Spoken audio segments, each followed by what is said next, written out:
My family had, within weeks prior to that, had an incident of racial profiling.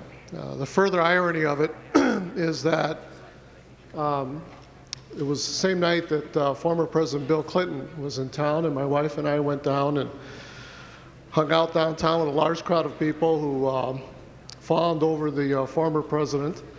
And afterwards, we were sitting in the St. Paul Hotel having a drink, and my daughter called me hysterically. She was downtown, had been stopped by a local police officer, actually quite a few of them. My daughter, many of you know that I'm Puerto Rican. My daughter is dark-skinned Puerto Rican. Her boyfriend is an African-American young man. He was driving my vehicle. He was pulled over,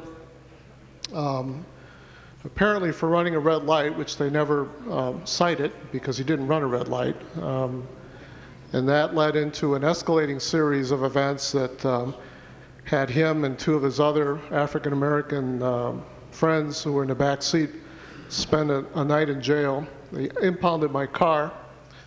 Obviously, as a local elected official, I got on the phone immediately and got to the chief and made it clear under no uncertain terms that my car was going to be released and we were going to have a long discussion about the behavior of their police officers.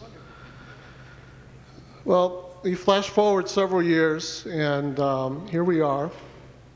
And as fate would have it, this morning, as my wife was driving me here to the Capitol, she told me that my daughter's now fiance, the same young gentleman, was pulled over last night in Minneapolis, along with his two brothers. These are three young African-American men, and these guys have had a really rough life.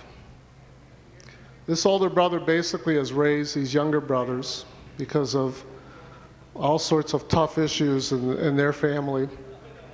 And he's done a really good job at it.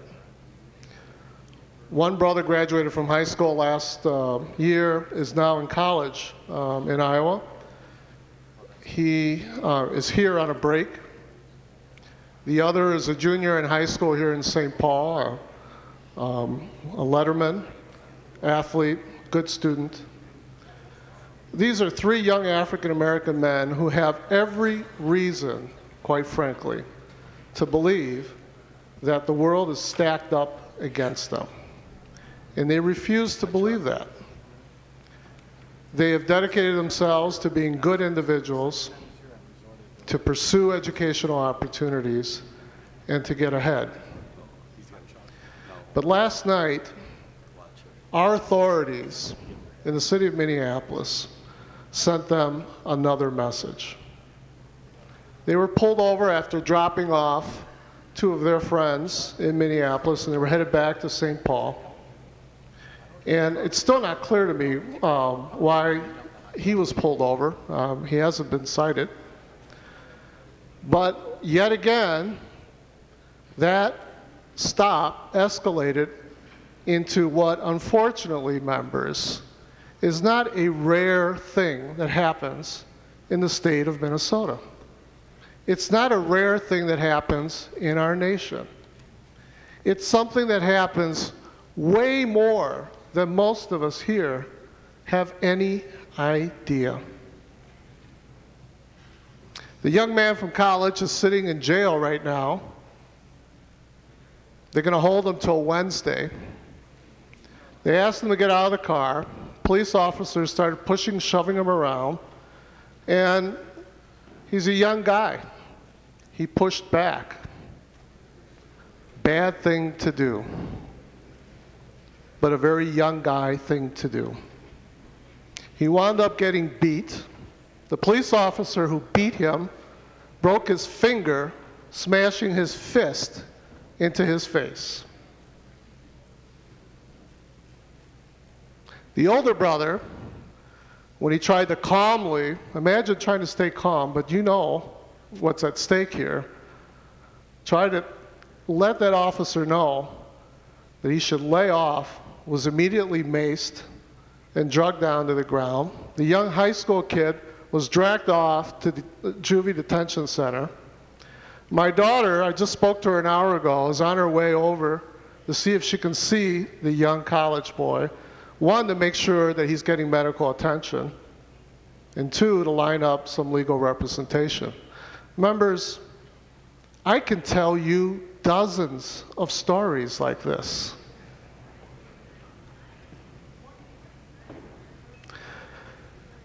We should not adopt a cavalier attitude about the issue of racial profiling and providing yet another pass to bigoted cops to be able to pull over citizens in this state and subject them to that kind of fascist, bigoted oppression. Now let me be very clear with you, members. I have a very good relationship with my local police department. My next door neighbor is in training to be a police officer. He's a wonderful human being. He's going to be one hell of a good cop, because this isn't something that he would ever do. But he's confided in me that in fact, there are small numbers of people in my local police department that this is what they do. So I'm not standing here to be anti-cop. I'm certainly not standing here to be anti-Representative Norton. I think she's a fine public servant. I'm not standing here to be anti-safety, public health. What I'm standing here to tell you is, like most things, we have a clash of two competing important issues. What I'm here to tell you is that at one time there was a data collection provision in this bill that was stripped out as the bill moved its way through committee.